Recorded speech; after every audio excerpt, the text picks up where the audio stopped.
আস্তে আস্তে মানুষের কাছে হাত পাতে বেড়াচ্ছি আমি। আজকে দুর্ঘটনা ঘটার জন্যই আমার এই পরিস্থিতিটা। এই দুর্ঘটনা ঘটতো না আজকে আমার রাস্তা নামা লাগতো না। বোরকা পরে ভ্যান চালাচ্ছেন রানী আক্তার। ভ্যানের পেছনে শুয়ে আছেন তার অসুস্থ স্বামী সাহার আলী। এক দুর্ঘটনায় কোমর ও হাত ভেঙে অচল হয়ে পড়েছেন তিনি। প্রতি মাসে চিকিৎসার জন্য প্রয়োজন হয় প্রায় 20,000 টাকা। আমার স্বামীকে লিয়া সন্তান লিয়া ভালো চলেছিলাম। ভাঙড়ি ব্যবসা করে আমার স্বামী দিন গেলে যেটাই হোক মনে করেন রুজিটা ভালোই চলে। বা চিকিৎসা করেছি প্রতি মাসে 20,000 টাকা লাগে আমার স্বামীর পেছনে।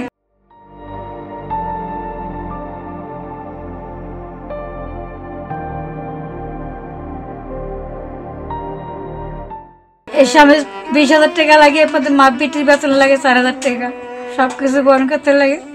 আমি আজকে রাস্তায় নামেছি আপনার দ্বারে দ্বারে। ঠাকুরগাঁও পীরগঞ্জ পৌর শহরের রেলবস্তি এলাকায় একটি ছোট্ট ঝুপড়ি ঘরে ভাড়া থাকেন রানী ও তার স্বামী। গত বছর এক সড়ক দুর্ঘটনায় তাদের একমাত্র ছেলে রবিউল মারা যায়। ছেলেকে হারানোর শোক কাটিয়ে উঠতে না উঠতেই 2 মাস পর আরেক দুর্ঘটনায় সাহার আলী নিজের কোমর ও হাত ভেঙে অচল হয়ে পড়েন। আমার ছেলেটা অ্যাক্সিডেন্ট করে মারা যাওয়ার পরে 8 মাস পরে আমার স্বামীটা ভাঙড়ি আনতে গেলে শনিবার দিন, সেদিনটা ছিল শনিবার দিনে যায় রাত 9টার সময় অ্যাক্সিডেন্টটা ঘটলো। অ্যাক্সিডেন্ট করার পরে ওখান থেকে আমাকে লোকজন ধরাধরি করে ক্লিনিকে ভর্তি করলাম। ওখান থেকে মনে করেন যে আমার স্বামীকে নিয়ে চলে গেলাম এমার্জেন্সি মেডিকেল নিয়ে যায়। ওখানে 1 মাস থাকলাম। 1 মাস থাকার পরে আমার কাছে যা টাকা পয়সা ছিল সব আমার স্বামীর পেছনে শেষ করে ফেলেছি। ব্যবসার টাকা যা ছিল ওরাও শেষ করেছি। এটা রেলের জায়গা, এখানে ঘর ভাড়া থাকি মাসে 3,000 টাকা কারেন্ট দিয়ে। সংসারের একমাত্র উপার্জনক্ষম ব্যক্তির এই অবস্থায় পরিবারের উপর কষ্টের ছায়া নেমে এসেছে। উপায় না পেয়ে রানী আক্তার ভ্যানে স্বামীকে নিয়ে রাস্তায় নেমেছেন। উদ্দেশ্য স্বামীর চিকিৎসার জন্য অর্থ জোগানো আর একমাত্র দৃষ্টি প্রতিবন্ধী মেয়ের পড়াশোনার খরচ সামলানো, যে কিনা পড়াশোনা করছে রাজশাহীর একটি মাদ্রাসায়। মেয়েকে বেতন দিই মাসে 4,000 টাকা।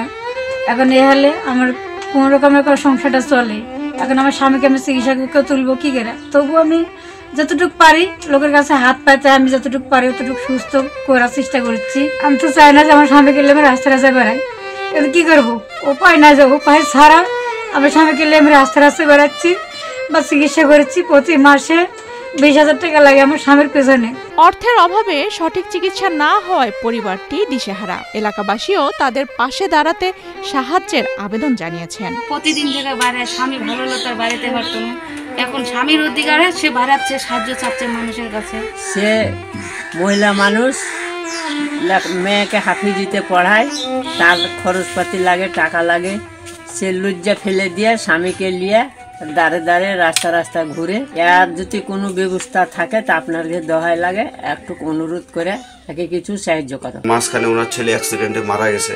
তারপরে এমনি তো থাকে ভাড়া বাসায়, এখানে নাকি ভাড়া বাসা তাদের মোটামুটি 1500 টাকা দিতে হয় এবং কারেন্ট বিল আছে, বাচ্চার পড়াশোনা আছে, আবার স্বামী অসুস্থ, অ্যাক্সিডেন্ট হয়ে বিছানায় পড়ে আছে।